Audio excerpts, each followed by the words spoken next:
Hi guys, welcome to my channel. Guys, ఈ వీడియోలో మనం అయితే కన్నా జేఎన్టీయూకే కాకినాడ కాలేజ్ గురించి అయితే కన్నా మనం అయితే కన్నా తెలుసుకోబోతున్నాము. సో ఈ కాలేజ్ సంబంధించిన కంప్లీట్ ఇన్ఫర్మేషన్ మీకు అయితే కన్నా ఈ వీడియోలో నుంచి అయితే నేనైతే ప్రొవైడ్ చేస్తాను. సో మనం ఈ వీడియోలో ఏం డిస్కస్ చేసుకోబోతున్నామంటే మీరు thumbnail లో చూసిన విధంగా సో ఈ కాలేజ్ డీటెయిల్స్ మొత్తం అయితే కానీ మనము ఫీజు ఎలా ఉంటుంది, అలాగే ఎంతమందిని ఇంటేక్ చేసుకుంటారో, అలాగే రిజర్వేషన్స్ ఏమేమి ఉన్నాయి, ఎన్సీసీ, ఏడబ్ల్యూఎస్, అలాగే క్యాప్ కోటా, ఇలాంటివి డిఫరెంట్ అన్నీ మనం అయితే కన్నా ఏ రిజర్వేషన్తో వీళ్ళకైతే కానీ సీట్ అలొకేట్ అవుతుంది అన్నీ అయితే మనం అయితే డిస్కస్ చేసుకుందాం. అలాగే బ్రాంచ్ వైజ్ అంటే క్యాస్ట్ వైజ్ అయితే కన్నా మనకైతే కానీ సీట్లు ఎలా అలొకేట్ అవుతాయి అవన్నీ అయితే కన్నా మనం అయితే డిస్కస్ చేసుకుంటాం గైస్.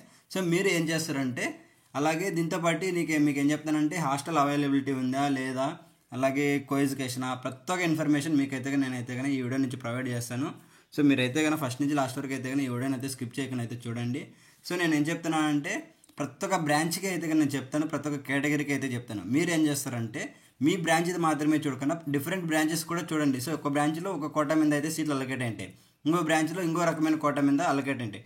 ఒకవేళ మీకు ఆ కోటాస్లో ఏమైనా అలొకేట్ అయ్యే ఛాన్సెస్ ఉన్నాయా లేదా అన్నీ మీకు అయితే కానీ క్లియర్గా అయితే కానీ ఇన్ఫర్మేషన్ తెలుస్తుంది. కాబట్టి మీరు అన్ని బ్రాంచెస్ అయితే కానీ చూడండి, మీకు అండర్స్టాండింగ్ అయితే కానీ వస్తుంది. సో కాబట్టి ఇప్పుడు మనం అయితే కానీ ఫస్ట్ లేట్ చేయకుండా అయితే కానీ ఫస్ట్ కాలేజ్ ఇన్ఫర్మేషన్స్ అయితే చూసుకుందాము. సో ఇక్కడ కాలేజ్ కోడ్ చూసుకున్నట్లయితే మనకు జేఎన్టీయూకేకి, సో జేఎన్టీయూ కాకినాడకి మీరు కాలేజ్ కోడ్ గుర్తుపెట్టుకోండి, జేఎన్టీకే అని అయితే ఉంటుంది. సో ఈ జేఎన్టీకే వచ్చేసి మనకు కాలేజ్ కోడ్ అనమాట. సో మీరు బై మిస్టేక్గా కూడా వేరే కోడ్ అయితే పెట్టద్దండి. సో మీకు కాలేజ్ రావాలనుకుంటే జేఎన్టీకే అని అయితే కనుక కోడ్ అయితే గుర్తుపెట్టుకోండి. నెక్స్ట్ ఈ కాలేజీలో ఎటువంటి ఎడ్యుకేషన్ ఉంటుందంటే కోఎడ్యుకేషన్ అయితే కనుక ఉంటుంది అనమాట. నెక్స్ట్ ఇది A region, AU region. So next వచ్చేసి ప్లేస్ ఆఫ్ ద కాలేజ్ వచ్చేసి ఎక్కడ ఉంటుంది, కాకినాడలో ఉంటుంది. నెక్స్ట్ అలాగే ఏ డిస్టిక్లో ఉంటుంది అంటే ఈస్ట్ గోదావరిలో అయితే కనుక మనకు ఉంటుంది. సో మీకు పిన్ కోడ్ కావాలంటే 533003. సో ఇదైతే కన్నా పిన్ కోడ్ అనమాట, address. So next college name ఎలా ఉంటుంది అంటే మీకు JNTUK college of engineering Kakinada. So ఈ నేమ్తో అయితే కన్నా ఉంటుంది. నెక్స్ట్ ఇది ఏ టైప్తో, యూనివర్సిటీ టైప్ అయితే కానీ ఇది.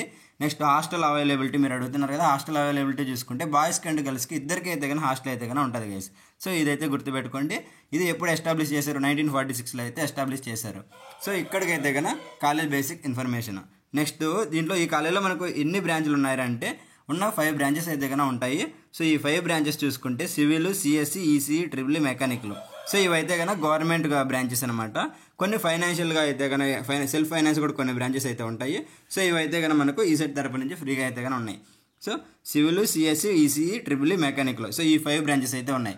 సో ఇక్కడ వాళ్ళు యావరేజ్ ఇంటేక్ చూసుకున్నట్లయితే కన్నా ఇక్కడ ఈ ఇంటేక్ అయితే కన్నా ఉంటుంది అనమాట. సో ఒక్కోసారి వీటికంటే ఎక్కువ కూడా తీసుకుంటారు వాళ్ళ రిక్వైర్మెంట్ బట్టి. సో యావరేజ్గా అయితే కానీ ఇవి. నెక్స్ట్ కోర్స్ ఫీజు చూసుకున్నట్లయితే కోర్స్ ఫీజు ఎంత ఉంటుంది అంటే ఇక్కడ మీకు కనబడుతుంది కదా. సో 10K అయితే కన్నా కోర్స్ ఫీజు అనమాట.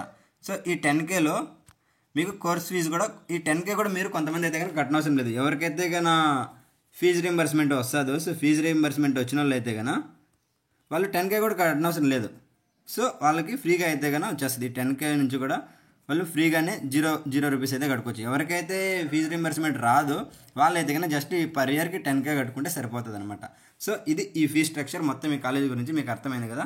సో ఇప్పుడు మనం branch wise and caste wise అయితే కన్నా కేటగిరీ వైజ్ అయితే కన్నా కట్ ఆఫ్ ర్యాంక్స్ చూసుకుందాం. అలాగే వాటికి దేని వైజ్ అయితే కన్నా అలొకేట్ అయ్యి మొత్తం అయితే చూడండి. సో ఒక కట్ ఆఫ్ ర్యాంక్స్ని మీరు ఎలా అబ్జర్వ్ చేయాలని అయితే కన్నా ఈ వీడియోలో అయితే నేను ఫస్ట్లో మీకు చెప్తాను. అలాగే మీరు అన్ని బ్రాంచ్లకి అయితే కన్నా తెలుసుకోండి గైస్. సో మీరు ఈ కట్ ఆఫ్ ర్యాంక్స్ ఎలా అబ్జర్వ్ చేయాలంటే మీరు ప్రతి ఒక్క బ్రాంచ్కి అయితే చూడండి, మీ బ్రాంచ్కే చూడొద్దండి. సో ఇక్కడ చూసుకున్నట్లయితే మీకు ఇది సిఎస్సి బ్రాంచ్ ఇవి అనమాట. సో కానీ మీకు ఇక్కడ ఏం కనబడతాయంటే ఒక్కొక్క కేటగిరీలో ఒక్కొక్క రకంగా అలొకేట్ అయ్యింటాయి. సో మీకు ఇప్పుడు ఆ కేటగిరీలో అలొకేట్ అయ్యే ఛాన్సెస్ ఉన్నా కూడా ఈ బ్రాంచ్లో అలొకేట్ అయ్యిండు, ఏదో ఒక బ్రాంచ్లో అయితే కానీ అలొకేట్ అయ్యింటాయి. సో మీకు అలా అలొకేట్ అవుతాయా లేదా ఈ కాలేజీలో అన్నీ మొత్తం మీరు తెలుసుకోవాలంటే అన్ని బ్రాంచ్లు అయితే చూడండి. మీకు అయితే కానీ మంచిగా నాలెడ్జ్ అయితే కానీ గెయిన్ చేసుకుంటారనమాట. సో ఇక్కడ చూసుకున్నట్లయితే ఫస్ట్ మీరు ఏం అబ్జర్వ్ చేస్తారు, సో ఈ సిఎస్సిలో ఈ జేఎన్టీయూ కాకినాడలో ఇక్కడ ఏ ర్యాంక్ నుంచి ఏ ర్యాంక్ వరకు అలొకేట్ అయింది. సో ఈ పేజ్లో టోటల్ ఎంతమంది 18 మెంబర్స్ని అయితే కానీ వాళ్ళు సెలెక్ట్ చేసుకున్నారనమాట. సో 18 మెంబర్స్ని సెలెక్ట్ చేసుకొని ర్యాంక్స్ చూసుకుంటే ఇలా అయితే కన్నా వీళ్ళు అయితే కన్నా సెలెక్ట్ చేసుకున్నారు. సో 8 నుంచి ఎయిత్ ర్యాంక్ వచ్చిన వాళ్ళు ఉన్నారు. 850, 208, 13, 973, 5th, 23, 17, 18. సో వీళ్ళందరూ ఈ సిఎస్సి బ్రాంచ్ ర్యాంకులు అనమాట ఇవన్నీ. సో మీకు ఇంత ర్యాంక్ వచ్చినా కూడా వాళ్ళు అయితే కన్నా సెలెక్ట్ అయినారు. సో మీరు గుర్తుపెట్టుకోండి. సో ఇక్కడ చూసుకున్నట్లయితే బీసీసీ అనే అతనికి 973 ర్యాంక్ వచ్చినా కూడా అతనికి కాలేజీలో సీట్ అయితే వచ్చింది. సో ఎవరైనా ఎక్స్పెక్ట్ చేస్తారు ఇలాంటివన్నీ. సో కొన్ని ఒక్కొక్క కోటాలో అయితే కానీ వాళ్ళకి జరుగుతా ఇక్కడ అలర్టెడ్ కేటగిరీ, ఈ కేటగిరీ బట్టి అయితే కానీ వాళ్ళకైతే కానీ అలొకేట్ అయితే చేస్తారు. సో ఇక్కడ ఈ 5th ర్యాంక్ కనబడుతుంది కదా, ఈ 5th ర్యాంక్ ఏంటంటే సో ఇక్కడ చూసుకోండి ఓసీ క్యాప్. సో క్యాప్ అంటే ఏంది, ఎవరికైనా వాళ్ళ పేరెంట్స్ ఆర్మీలో కానీ పోలీస్ సంబంధించిన వాటిలో కానీ మిలిటరీకి సంబంధించిన వాటిలో కానీ ఉంటే వాళ్ళకైతే కానీ ఈ క్యాప్ కోట కింద అయితే కానీ సెలెక్ట్ చేసుకుంటారనమాట. సో ఇట్లా డిఫరెంట్ కేటగిరీస్ అయితే కానీ మీరు అబ్జర్వ్ చేయండి, మీకు అయితే కానీ తెలుస్తాయి అనమాట. సో ఇక్కడ వాళ్ళ క్యాస్ట్ ఏంది, వాళ్ళకి ఏ కేటగిరీలో అలొకేట్ అయ్యి వాళ్ళ ర్యాంక్ ఎంత, సో ఇవి అయితే కానీ మీరు ప్రతి ఒక్క బ్రాంచ్ నుంచి అయితే కానీ అబ్జర్వ్ చేసుకోండి. సో మీకు అయితే కానీ హెల్ప్ అవుతాయి. సో మీకు కూడా ఆ బ్రాంచ్లో ఉన్నాయో లేదని తెలుస్తుంది. సో ఇది సిఎస్సిలో ఉన్న వాళ్ళకి వచ్చిన వాళ్ళకైతే కన్నా చూసుకోండి. సో మీరు స్క్రీన్ షాట్ తీసుకుంటామంటే స్క్రీన్ షాట్ తీసుకోండి. నెక్స్ట్ సో ఇది నెక్స్ట్ సెకండ్ బ్యాచ్, ఫస్ట్ నుంచి 9 వరకు చూసాం. ఇప్పుడు 10 to 18. సో 10 to 18 మెంబర్స్లో ర్యాంక్స్ చూసుకోండి మీకు. సో ఇక్కడ చూసుకున్నట్లయితే 3610 ర్యాంక్ వచ్చింది ఎస్టీ వాళ్ళకి. So ST girls AU.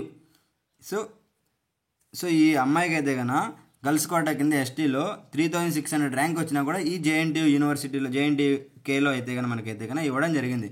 So ఇలా మీరు అన్ని క్లియర్గా అయితే కన్నా అండర్స్టాండ్ చేసుకుంటే ఫస్ట్ ఎలా జరుగుతున్నాయి ఈ ర్యాంక్స్ ఏంటివి, సో ఇది వాళ్ళ జెండర్ ఏంది, వాళ్ళ క్యాస్ట్ ఏంది, వాళ్ళకి ఏ కోటా కింద అలొకేట్ అవుతున్నాయి మొత్తం అయితే కానీ మీరైతే అబ్జర్వ్ చేయండి.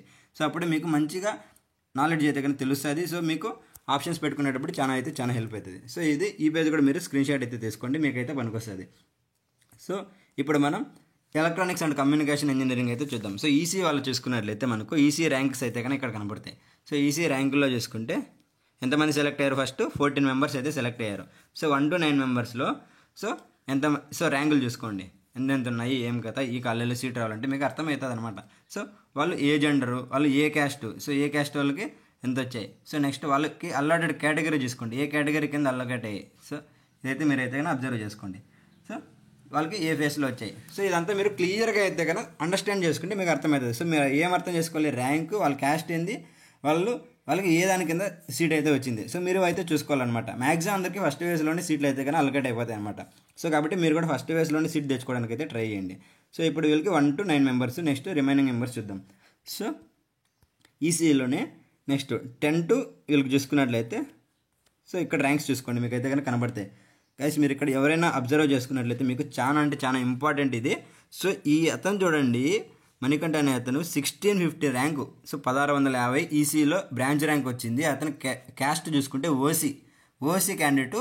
అతనికి ఈ కాలేజీలో ఎట్లా సీట్ వచ్చింది, ఓసీ ఎన్సీసీ జనరల్ కింద అయితే కానీ ఇతనికి సెకండ్ ఫేజ్లో వచ్చింది. అది ఫస్ట్ ఫేజ్లో మ్యాక్సిమం ఫిల్ అయిపోతాయి కదా, అయినా సెకండ్ ఫేజ్లో కూడా 1650 బ్రాంచ్ ర్యాంక్ వచ్చినా కూడా ఈ కాలేజీలో అయితే సీట్ వచ్చింది ఓసీ క్యాండిడేట్కి. అసలు మీరు ఎవరైనా ఎక్స్పెక్ట్ చేస్తారా? సో ఇలా మీరు ప్రతి ఒక్కటి అబ్జర్వ్ చేయండి. అబ్జర్వ్ చేసినప్పుడు మీకు అయితే కానీ తెలుస్తుంది అనమాట ఇన్ఫర్మేషన్. సో ఇక్కడ మామూలుగా ఓసీ వాళ్ళకి 10 ర్యాంకు అలా ఉండే వాళ్ళకి ఈ కాలేజీలో సీట్ వస్తే ఇతనికి ఎన్సీసీ ఉండడం వల్ల 1650 ర్యాంక్ ఉన్నా కూడా వచ్చింది ఓసీ క్యాండిడేట్కి. సో కాబట్టి మీరు ఇవంతా బ్రెయిన్లో అయితే కానీ పెట్టుకొని మీరు అయితే కానీ అన్ని బ్రాంచ్లు అయితే కానీ అబ్జర్వ్ చేసి తెలుసుకోండి అనమాట. సో ఇది స్క్రీన్ షాట్ తీసుకుని స్క్రీన్ షాట్ తీసుకోండి. సో ఇప్పుడు మనం నెక్స్ట్ ఎలక్ట్రికల్ ట్రిపుల్ ఏ వాళ్ళు అయితే చూసుకున్నట్లయితే ట్రిపుల్ ఏ బ్రాంచ్ నుంచి మనకు ఎంతమంది సెలెక్ట్ అయ్యారు, 2024లో 14 మెంబర్స్ అయితే కన్నా సెలెక్ట్ అయినారు. సో ఈ 14 మెంబర్స్ గాను ఫస్ట్ చూసుకున్నట్లయితే మనకు సో ర్యాంక్స్ చూసుకోండి. ఈ ర్యాంక్స్ ఎంతెంత వాళ్ళు సెలెక్ట్ అయ్యారు, సో ఎంత ర్యాంక్ వచ్చిన వాళ్ళు సెలెక్ట్ అయినారు మీకు తెలిసిందంటే మీకు క్లియర్ ఐడియా అనేది అయితే వస్తుంది అనమాట.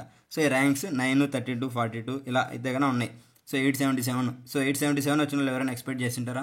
సో నార్మల్ స్టాండర్డ్ జనరల్తో అది ఎస్టీ కోటా కింద అయితే కన్నా వీళ్ళకైతే కానీ ఇచ్చేసారు అనమాట. సో ఇలా జరుగుతూ ఉంటాయి అనమాట. సో మీరు మొత్తం అబ్జర్వ్ చేయండి. ఇక్కడ ఈడబ్ల్యూఎస్ చూసుకోండి. సో ఈడబ్ల్యూఎస్ చూసుకుంటే మీకు 70 ర్యాంక్ వచ్చినా కూడా ఈడబ్ల్యూఎస్ జనరల్ కోటా కింద అయితే కానీ వీళ్ళకి సీట్ అయితే ఇచ్చేసారనమాట. సో అందరికీ 9 అలా 9, 8 ఇలా ఉన్నా కూడా తక్కువలో ఉన్న వాళ్ళకే ఇస్తూ ఉంటే వీళ్ళకి 70 ర్యాంక్ వచ్చినా కూడా ఈడబ్ల్యూఎస్ కోటా కింద ఓసీ వాళ్ళకి ఇచ్చారు. సో మీరు అది గుర్తుపెట్టుకోండి. సో ఇలా ఈడబ్ల్యూఎస్ జనరల్లో ఉన్న వాటి కింద అయితే కానీ మీకు అయితే కానీ సీట్లు అయితే అలొకేట్ అవుతాయి. సో నెక్స్ట్ రిమైనింగ్ మెంబర్స్ చూసుకుంటే మనకు సో ఇక్కడ వీళ్ళని చూసుకోండి. So 4th ranker, 15th ranker, ఇక్కడ టాప్ కాలేజెస్ అన్నట్లు టాప్ ర్యాంకర్సే ఉంటారనమాట. సో ఇక్కడ మీకు ఎవరికి ఇలా హైయెస్ట్ ర్యాంక్స్ ఉన్నా కూడా సెలెక్ట్ అవుతారంటే వాళ్ళకి ఏదో ఒకటి స్పెషల్ కేటగిరీ అనేది ఉండాలి. ఎగ్జాంపుల్కి క్యాస్ట్ కింద కానీ, లేదంటే సీట్ కానీ, ఎన్సీసీ కానీ, ఇలా స్పోర్ట్స్ కోటా కానీ, లేదంటే క్యాప్ కోటా, ఇలాంటివి డిఫరెంట్ ఉంటాయి కదా, వాటి కింద అయితే కన్నా సీట్లు అయితే అలొకేట్ అవుతాయి ఎక్కువ ర్యాంక్ ఉన్నాయి కూడా. కాబట్టి మీరు అన్ని బ్రాంచ్లు అబ్జర్వ్ చేయండి, మీకు అయితే కన్నా ఒక ఐడియా అనేది వస్తుంది అనమాట. సో నాకు ఇప్పుడు ఎన్సీసీ ఉంది, నాకు ఎలా వస్తుంది అని మీరు రిమైనింగ్ బ్రాంచెస్ కూడా మీరు చెక్ చేశారంటే ఈ కాలేజీలో వస్తుంది రాదని తెలుస్తుంది అనమాట మీకు. సో ఇలా అయితే కన్నా చూసుకోండి వాళ్ళకి దేని కింద అయితే సీట్ అలర్ట్ అయ్యారు, వాళ్ళది ఏ క్యాస్ట్. సో మీరు అయితే కానీ అబ్జర్వ్ చేసుకోండి. సో మీకు అయితే కానీ ఒక ఐడియా అయితే వస్తుంది. సో ఇప్పుడు మీరు స్క్రీన్ షాట్ తీసుకుంటే స్క్రీన్ షాట్ తీసుకోండి ఇది. ఓకే, మనం ఇప్పుడు CSE ECE triple E complete చేసాం. ఇప్పుడు మెకానికల్ బ్రాంచ్లో చూసుకుంటే మనకు ర్యాంక్స్ చూసుకోండి ఎలా ఉన్నాయో. సో ఈ ర్యాంక్స్ ఎంతమంది సెలెక్ట్ అయ్యారు, 14 మెంబర్స్ అయితే కానీ మెకానికల్ నుంచి కూడా సెలెక్ట్ అయ్యారు. సో వీళ్ళు ర్యాంక్స్ చూసుకోండి, వీళ్ళ ర్యాంక్స్ అయితే కానీ ఇవి. సో ఈ ర్యాంక్స్ వీళ్ళకి ఉంటే 726, 225, 269, 7, 10, 13, 11, 25 ఇలా అయితే ఉన్నాయన్నమాట. సో ఈ ర్యాంక్స్ అందరికీ కూడా ఈ కాలేజీలో సీట్ వచ్చాయి. ఎవరెవరికి ఎలా వచ్చాయో మీరైతే తెలుసుకోండి ఇక్కడ. సో ఫస్ట్ 726 వచ్చిన ఎస్టీ క్యాండిడేట్కి ఎస్టీ కేటగిరీ కింద అయితే వచ్చాయి. Next 225 BCE. సో వీళ్ళకి ఎస్సీ రీజను అయినా కూడా బీసీఈ క్యాప్ కోటా కింద అయితే కానీ రావడం జరిగింది. సో ఈ క్యాప్ కోటా అంటే తెలుసు కదా మీకు. సో ఆర్మీ వాళ్ళు కానీ మిలిటరీ వాళ్ళు కానీ వాళ్ళ పేరెంట్స్ ఉంటే వాళ్ళ తరపు నుంచి ఈ క్యాప్ కోటా కింద అయితే ఇస్తారనమాట. నెక్స్ట్ బీసీబీకి 269 వచ్చినా కూడా ర్యాంక్ అయితే కానీ వచ్చిందనమాట.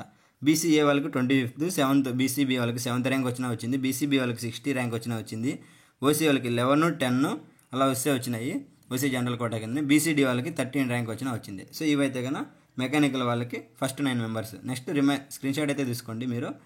నెక్స్ట్ రిమైనింగ్ వాళ్ళకి చూసుకుంటే మనకు మెకానికల్లో సో ఇక్కడైతే చూసుకోండి. నెక్స్ట్ 9th ర్యాంక్ నుంచి 9th ర్యాంకు 166, 233, 15, 108 ఈ ర్యాంక్స్ అయితే వచ్చాయి. సో వీళ్ళకి వాళ్ళ క్యాస్ట్ అలాగే వాళ్ళకి ఏ కేటగిరీ కింద అయితే సీట్ అలర్ట్ అయింది. సో మీరు అయితే చూసుకోండి. మ్యాక్సిమం చూసుకున్నట్లయితే మీకు అందరికీ ఫస్ట్ ఫేజ్లోనే సీట్ అయితే అలర్ట్ అయిపోతుంది. సో మీరు అయితే గుర్తుపెట్టుకోండి, ఫస్ట్ ఫేజ్లోనే మంచి కాలేజ్ అయితే సెలెక్ట్ చేసుకునేయాలి అని మీరు ఒక ఐడియాతో అయితే ఉండండి. సో ఇదైతే కన్నా సీట్లు అయితే కన్నా మెకానికల్ వాళ్ళకి అలర్ట్ అయింది. స్క్రీన్ షాట్ అయితే తీసుకోండి. నెక్స్ట్ ఇప్పుడు మనం సివిల్ ఇంజనీరింగ్ అయితే చూద్దాం. సో ఈ సివిల్ ఇంజనీరింగ్ బ్రాంచ్లో చూసుకున్నట్లయితే మనకు ఎంతమందికి సీట్లు వచ్చారంటే టోటల్ 7 మెంబర్స్కి అయితే కన్నా సీట్లు అయితే కన్నా వచ్చాయి. ఈ 7 మెంబర్స్ని వాళ్ళు సెలెక్ట్ చేశారు. వాళ్ళ ర్యాంక్స్ అయితే కన్నా ఇక్కడ చూసుకోండి ఎంత తక్కువ అంటే అందరివి బిలో 75 అయితే కానీ ఉన్నాయి. బిలో 50 కూడా ఉన్నాయి. 52 ఒకరికి ఉంది, అది ఎస్సీ వాళ్ళకి. మిగిలిన వాళ్ళకి అందరికీ తక్కువే ఉన్నాయి. సో ఇలా టాప్ ర్యాంకర్స్ ఈ కాలేజీలో అయితే ఉంటారనమాట. సో మీరు టాప్ ర్యాంకర్స్తో మీరు కానీ ఎడ్యుకేషన్ కానీ స్టార్ట్ చేసినారంటే మీ ఫ్యూచర్ అనేది మీకు అర్థమవుతుంది అనమాట. వాళ్ళ నాలెడ్జ్, వాళ్ళ షేరింగ్స్, వాళ్ళ థాట్స్ అన్నీ ఎలా ఉంటాయి మీకు అర్థమవుతుంది. సో వాళ్ళ క్యాస్ట్ చూసుకోండి, వాళ్ళకి ఏ కేటగిరీ కింద అలర్ట్ అయిందో చూడండి. సో ఇవైతే మీరు అబ్జర్వ్ చేసుకోండి గైస్. సో ఇదైతే కానీ మనకు ఈ జేఎన్టీయూ యూనివర్సిటీ కాలేజీకి సంబంధించిన కంప్లీట్ ఇన్ఫర్మేషన్ అనమాట. సో మనం ఈ వీడియోలో ఏం కంప్లీట్ చేసాం, ఫీ స్ట్రక్చర్ కంప్లీట్ చేసాం. ఫీ స్ట్రక్చర్ ఎంత ఉంది, 10,000 ఉందన్నమాట. సో ఈ 10K అయితే కన్నా ఎవరికైతే ఫీజు రీంబర్స్మెంట్ రాదో వాళ్ళైతే కానీ 10K పే చేయాలి. రిమైనింగ్ వాళ్ళకి 0. హాస్టల్స్ బోత్ గర్ల్స్కి బాయ్స్కి ఉంది. బ్రాంచ్ అండ్ కేటగిరీ వైజ్ అయితే మనం చెప్పుకున్నాము.